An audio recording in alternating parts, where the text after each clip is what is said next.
Hey, what's up Yu-Gi-Oh players? You're watching Team APS, and in today's video, I wanted to share with you guys what I think are the best beginner Yu-Gi-Oh decks for teaching a new person how to play, whether that's you or a sibling or a friend or somebody like that.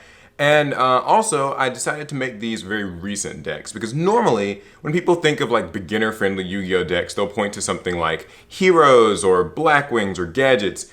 But I feel like those decks are all kind of old, and I think that by using more recent examples, you can kind of get a more relevant, timely introduction into the game and kind of how it is right now. Plus, oftentimes the newer cards are actually easier to get than some of the older cards too. Let's hop in. So kicking off in number one, we've got For Hires. All furry jokes aside, this deck is actually really fun and really easy to pick up and play.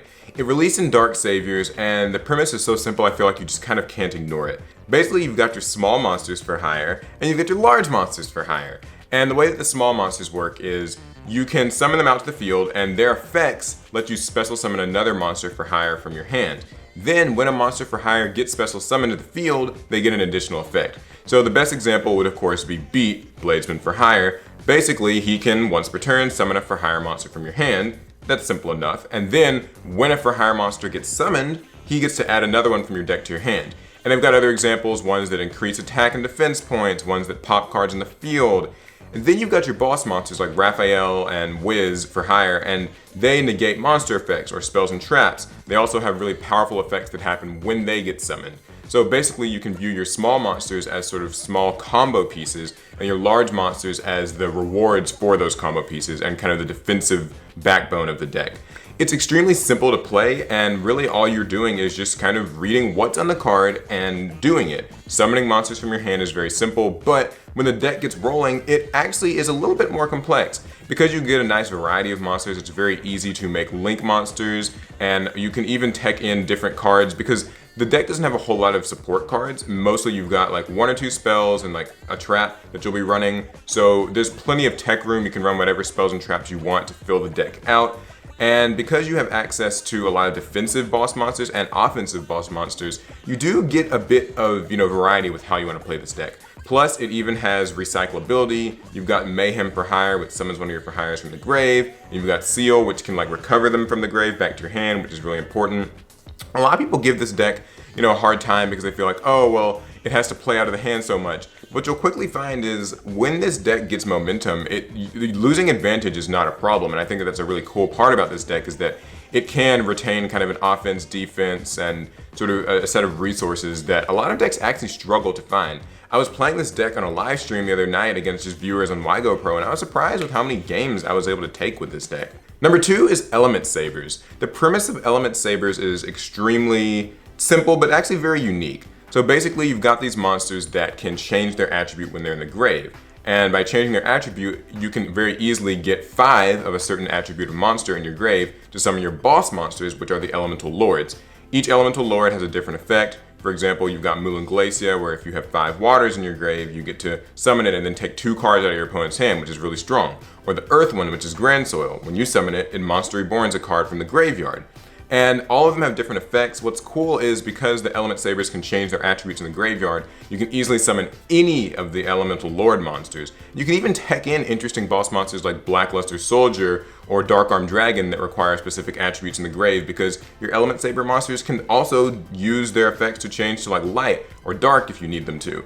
In addition to that, the deck actually has really cool like utility effects. You've got the monsters themselves, which can recycle Elemental Lords, send Element Sabers from the deck to the graveyard, or special summon them from the graveyard, or even flip opponent's monsters face down in the middle of their own turn. So that's really cool. It also has a field spell, which powers up your monsters and kind of acts as like a rota. Every turn you're able to search a new Element Saber from your deck to your hand. So it's able to keep advantage, and I think that all in all, this deck, it works quite well. Now that said, I feel like it does have some weaknesses. I think it's a bit over-reliant on its field spell. If you don't have the field spell, then the Element Saber monsters have to discard cards from their hand to activate their effects, and that can like kind of take a toll on your card advantage. But that said, as long as you're running copies of cards like Terraforming or even Set Rotation, you can get to your field spell quickly, And then the deck kind of runs without a hitch. It even offers protection and La Puila Mana, actually. It's a great protective card. It can make your monsters immune to destruction by battle or card effects or targeting, just depending on what you send to summon it. So it protects your monsters. You've got boss monsters, you've got small utility monsters, and like with For Hires, outside of those cards, there aren't a whole lot of spell and trap supports, which means that you are free to include kind of whatever you want to flesh this deck out. Deck number 3 is Six Samurai. So Six Samurai are a fan favorite, and I know that I said this video was going to be new examples. So in keeping with that, I think that the new Secret Six Samurai from the Spirit Warriors set last year are actually really not so bad. Now, people will say that it's not like a top tier meta pick, but that's not really the idea here. The Six Samurai cards, especially the newer ones, offer a lot of varying plays. They can swarm the field, but they're also able to recycle very easily, and they can protect themselves. All the new Secret Six Samurai have the effect where if they're in the graveyard and one of your Six Samurais would be destroyed by a card effect, you can banish them from the graveyard to save your monster. So you're able to get their on-field effects, which vary. You've got like Hatsume, which can summon stuff from the graveyard, or Fuma, which just summons things when it gets destroyed by a card effect or by battle. Or, you know, any of them really. They've got search effects, they've got special summon effects, and then when they get used up, they have graveyard effects that can protect your monsters. So I like that kind of multi-layered strategy. And in addition to that, Six Samurai are a pretty consistent deck. You get to run, obviously, Reinforcement of the Army, but you also have 3 copies of Shien's Smoke Signal to search all of your small Six Samurai monsters. And you've got Six Samurai United and Dojo, which can quickly get the Bushido counters and summon Six Samurai monsters from your deck. So the Swarm strategy is extremely fast. And in addition to that, you've got Gateway at 1 now, which is a card that was banned for a really long time, but Gateway of the 6 gets counters whenever you summon legendary Six Samurai monsters, or actually any Six Samurai monsters, and then you can use those counters to recycle cards from your grave or search cards.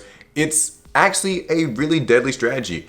And like some of the other decks in this list, you can actually tech it out. You can combine it with True Dracos, for example, is a really popular one where you can use Dragonic Diagram, if you can afford it, and you know, it works really well with Fuma and some of the True Draco cards like Mariamne. And that's just one example of how you can play this deck. So all in all, I think it's a fan favorite for a reason, but it actually translates really well to the modern day. You get to make Synchro monsters, you get to make Link monsters. What I like about this deck is that it can make easy access to Naturia Beast, which is very effective against some of the top meta decks right now, some Pendulum decks and Sky Strikers. And you also get to make, you know, Shien and Isolde, for example, is a really relevant new Link monster that this deck can use. Quick amendment to this video that I kind of just remembered like when I finished recording. The deck I want to put here is actually Mech Knights. So these came out this year in Extreme Force, and what I like about this archetype is that it uses column mechanics.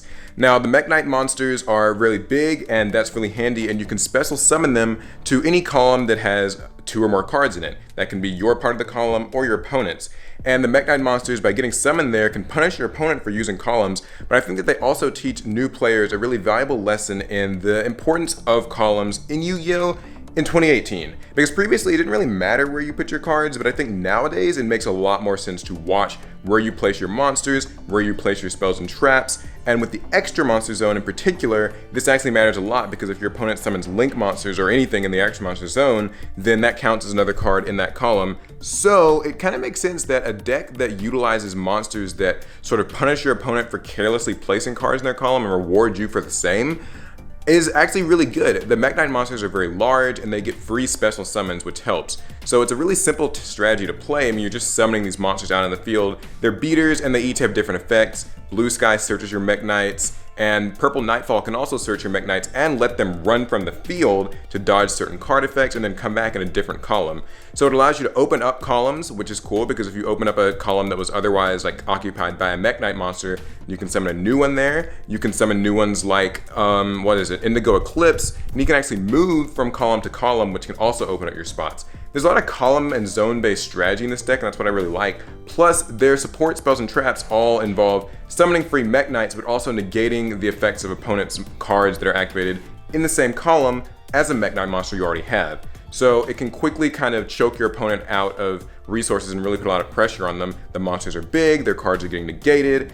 And I mean, Mech Knights aren't without their weaknesses. They kind of have some struggles when they're going first because the opponent won't actually have cards in the column. And so sometimes you have to use cards like Brilliant Fusion or whatever to fill your own columns to make those plays happen. But I think that overall, it's a really strong deck. It's a really actually easy to play beginner deck. And although it's a bit pricey to pick up some of the cards, I think it's definitely worth looking into. So deck number 4 is Vampires. This is another new deck from Dark Saviors. The Vampire archetype is actually a bit older, but the new cards work really well, and you can make a deck largely off of just those and a few of the older ones.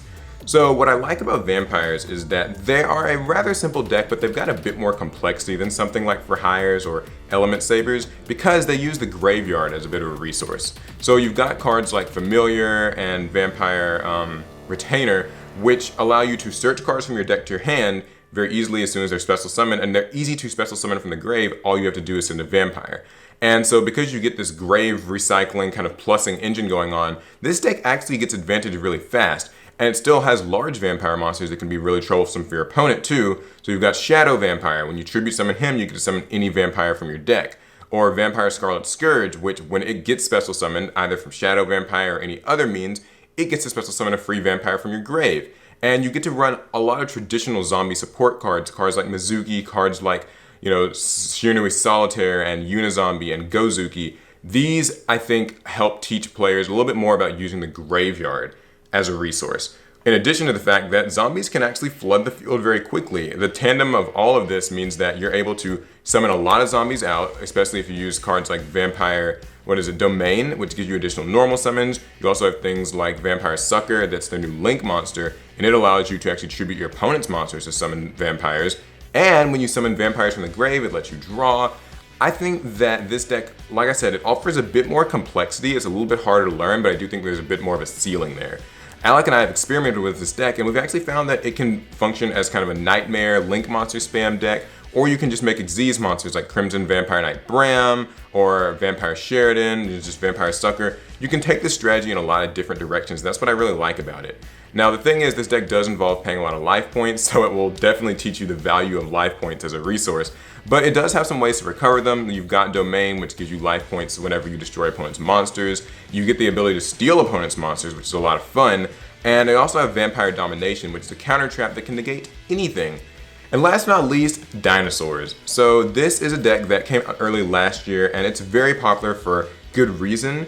It comes in a structure deck, which means that picking up 3 copies of that makes it very easy to get the whole thing, really. You have cards like Soul Eating Oviraptor, which functions as a very basic tutor monster. When it's normal or special summoned, you get any of your dinosaurs from your deck to your hand. And then it can even destroy dinosaurs in your field to summon dinosaurs from your grave. You get a really powerful boss monster, an Ultimate Conductor Tyranno. It's easy to summon, it can disrupt your opponent, it can deal a lot of damage. It's kind of the definition of what a boss monster is. And you have the baby dinosaurs like Petita Ranodon and Babysaurus, which when they get destroyed by similar effects like, Ultimate Conductor Tyranno or Soul Eating Oviraptor, they get you more free dinosaurs from your deck. You even have cards like Miscellaneous Saurus to summon dinosaurs from your deck, or protect your dinosaurs. And now there are recent cards like Overtext Coatlas, which can negate spells and traps, and also makes use of banished dinosaurs, like Giant Rex. You even have a field spell, Lost World, which can disrupt your opponent and give you free destruction fodder. The deck is kind of crazy. Honestly, it's easy to get a hold of all these cards. They're all very cheap, but they all work extremely well. The deck is consistent, the deck offers a lot of floating, the deck has a really powerful boss monster, and as you get better with the deck, you can start to combine it with different things like Shaddolls or True Kings. So you can really see why this deck was at one time a really powerful meta contender and is still a fan favorite kind of casual mid-level deck. I really do think that in the modern age, these are some great decks to pick up, whether you're trying to learn, whether you're trying to teach somebody how to play. They're good, they have some relevance, they have some staying power, and as you get better, you can oftentimes improve the decks further.